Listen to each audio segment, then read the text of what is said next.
بسم اللہ الرحمن الرحیم۔ السلام علیکم۔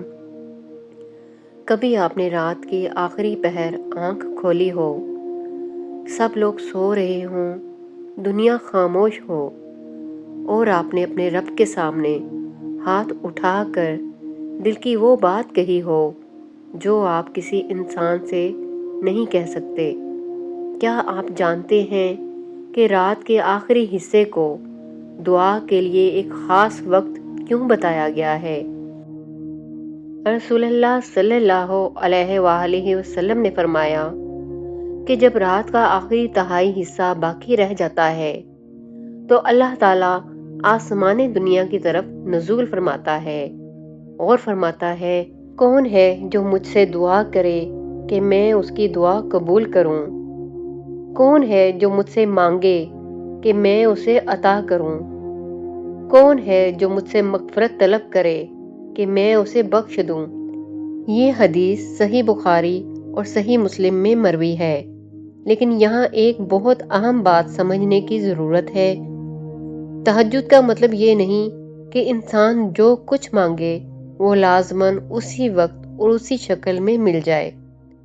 دعا کی قبولیت اللہ کے اختیار میں ہے، تو پھر تہجد میں دعا کی کیا خاص بات ہے؟ آئیے آج کی ویڈیو میں سمجھتے ہیں۔ تہجد رات کی نماز ہے جو عموماً عشاء کے بعد اور فجر سے پہلے ادا کی جاتی ہے۔ رات کی نماز کا سب سے افضل حصہ آخری تہائی رات بتایا گیا ہے۔ یہ وہ وقت ہوتا ہے جب دنیا کی مصروفیات ختم ہو چکی ہوتی ہیں، نہ بازاروں کا شور، نہ کام کی جلدی، نہ لوگوں کی آوازیں، صرف بندہ اور اس کا رب۔ اور یہی تنہائی انسان کے دل کو اللہ کی طرف زیادہ متوجہ کر سکتی ہے۔ اللہ تعالیٰ قرآن کریم میں اپنے نیک بندوں کی ایک صفت بیان فرماتا ہے، وہ رات کو بہت کم سویا کرتے تھے اور سحر کے وقت استغفار کرتے تھے۔ ذرا سوچیں، جن لوگوں کے دل اللہ سے جڑے ہوتے ہیں ان کی زندگی میں رات کا آخری حصہ صرف نیند کا وقت نہیں ہوتا، یہ اللہ سے تعلق مضبوط کرنے کا وقت بھی ہوتا ہے۔ آخری تہائی رات اتنی خاص کیوں ہے؟ رسول اللہ صلی اللہ علیہ وآلہ وسلم نے صحیح حدیث میں آخری تہائی رات کے بارے میں اللہ کی رحمت اور دعا کی دعوت کا ذکر فرمایا۔ یہ ہمارے لیے بہت بڑی امید ہے۔ آپ کے حالات کتنے ہی مشکل کیوں نہ ہوں، آپ کے پاس وسائل کم ہوں، آپ کے سامنے راستے بند نظر آ رہے ہوں، تب بھی ایک دروازہ ایسا ہے جو ہمیشہ اللہ کے اختیار میں ہے، اور وہ ہے دعا کا دروازہ۔ آپ اللہ کے سامنے اپنی پریشانی رکھ سکتے ہیں، اپنی ضرورت بتا سکتے ہیں، اپنے گناہوں کی معافی مانگ سکتے ہیں، اپنے مستقبل کے لیے خیر مانگ سکتے ہیں، اور سب سے بڑھ کر اپنے رب سے اپنا تعلق مضبوط کر سکتے ہیں۔ کیا تہجد میں مانگی ہر دعا فوراً قبول ہوتی ہے؟ یہاں بہت سے لوگ غلط فہمی کا شکار ہو جاتے ہیں۔ وہ سوچتے ہیں، میں نے تہجد پڑھی، دعا کی، لیکن میری خواہش پوری نہیں ہوئی، شاید میری دعا قبول نہیں ہوئی۔ ایسا ضروری نہیں۔ رسول اللہ صلی اللہ علیہ وآلہ وسلم نے دعا کے بارے میں ہمیں بتایا کہ مسلمان کی دعا ضائع نہیں ہوتی۔ اللہ تعالیٰ کبھی بندے کو وہ چیز عطا فرماتا ہے جو اس نے مانگی، کبھی اس دعا کے بدلے کوئی تکلیف دور فرماتا ہے، اور کبھی اس کا اجر آخرت کے لیے محفوظ فرماتا ہے۔ اس لیے اگر آپ نے دعا کی اور نتیجہ آپ کی مرضی کے مطابق نہیں آیا تو فوراً یہ نہ سمجھیں کہ اللہ نے آپ کو نظر انداز کر دیا۔ ہو سکتا ہے اللہ آپ کے لیے کچھ بہتر جانتا ہو، ہم صرف آج دیکھتے ہیں۔ اللہ ماضی، حال اور مستقبل سب جانتا ہے۔ تہجد میں صرف دنیاوی چیزیں مانگنا ضروری نہیں، آپ اپنے دین کے لیے دعا کریں، ہدایت مانگیں، گناہوں کی معافی مانگیں، دل کا سکون مانگیں، اپنے والدین کے لیے دعا کریں، اپنی اولاد کے لیے دعا کریں، حلال رزق مانگیں، مشکلات سے نجات مانگیں اور سب سے بڑھ کر اللہ کی رضا مانگیں۔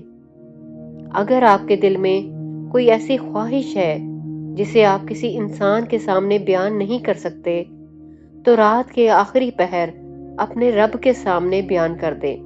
وہ آپ کے الفاظ سے پہلے آپ کے دل کو جانتا ہے۔ تہجد کی دعا کیسے کریں؟ دعا کرتے وقت جلدی نہ کریں۔ سب سے پہلے اللہ کی حمد کریں، پھر رسول اللہ صلی اللہ علیہ وآلہ وسلم پر درود بھیجیں، پھر اپنے گناہوں کی معافی مانگیں اور پھر اپنے رب سے مانگیں۔ اپنی بات اپنی زبان میں بھی کر سکتے ہیں۔ ضروری نہیں کہ آپ بہت خوبصورت الفاظ استعمال کریں، کبھی صرف یہ کہنا کافی ہوتا ہے، یا اللہ میں کمزور ہوں، تو طاقت والا ہے، میں محتاج ہوں، تو بے نیاز ہے، میرے لیے جو بہتر ہے وہ عطا فرما۔ اور یاد رکھیں، دعا صرف الفاظ کا نام نہیں، دعا میں دل بھی شامل ہونا چاہیے۔ اگر دعا دیر سے قبول ہو تو کبھی انسان کہتا ہے میں کئی مہینوں سے دعا کر رہا ہوں لیکن کچھ نہیں ہوا۔ ایسے وقت میں شیطان انسان کے دل میں مایوسی ڈال سکتا ہے، لیکن ایک مومن کو مایوس نہیں ہونا چاہیے۔ اللہ تعالیٰ فرماتا ہے، اور جب میرے بندے میرے بارے میں پوچھیں تو بے شک میں قریب ہوں، پکارنے والے کی دعا قبول کرتا ہوں جب وہ مجھے پکارتا ہے۔ اللہ نے فرمایا میں قریب ہوں۔ آپ اللہ سے دور محسوس کر سکتے ہیں، لیکن اللہ آپ سے دور نہیں۔ آپ کی آواز کمزور ہو سکتی ہے، آپ کے الفاظ ٹوٹ سکتے ہیں، آپ کی آنکھوں سے آنسو نکل سکتے ہیں، لیکن اللہ سب جانتا ہے۔ اگر آپ تہجد شروع کرنا چاہتے ہیں تو خود پر بہت زیادہ بوجھ نہ ڈالیں۔ شروع میں ایک چھوٹا سا ہدف رکھیں، مثلا ہفتے میں چند راتیں۔ جلدی سوئیں، الارم لگائیں اور جب آنکھ کھلے تو فوراً موبائل نہ اٹھائیں۔ وضو کریں، 2 رکعت سے آغاز کریں، پھر اگر آسانی ہو تو مزید نوافل پڑھیں اور آخر میں دل سے دعا کریں۔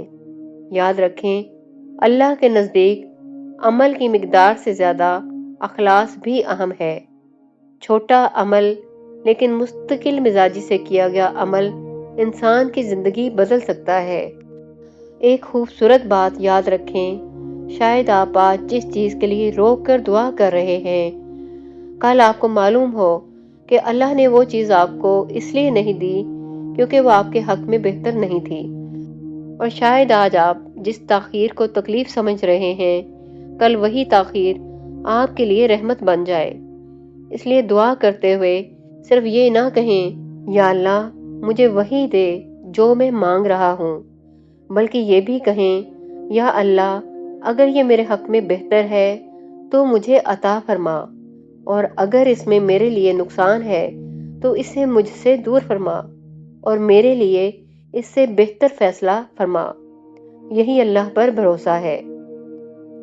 اگر آپ اس وقت کسی پریشانی سے گزر رہے ہیں، اگر کوئی خواہش آپ کے دل میں مدت سے موجود ہے، اگر آپ کسی مسئلے کا حل تلاش کر رہے ہیں، تو آج رات اللہ کے سامنے بیٹھیں، 2 رکعت پڑھیں، اپنا دل کھول کر اپنے رب سے بات کریں اور پھر نتیجہ اللہ کے سپرد کر دیں، کیونکہ ہمارا کام مانگنا ہے اور بہترین فیصلہ اللہ کا ہے۔ اگر یہ ویڈیو آپ کے دل کو لگی ہو تو اسے کسی ایسے شخص تک ضرور پہنچائیں جسے آج امید کی ضرورت ہے، اور ایسی مزید اصلاحی اور اسلامی ویڈیوز کے لیے ہمارے ساتھ جڑے رہیں۔ جزاک اللہ۔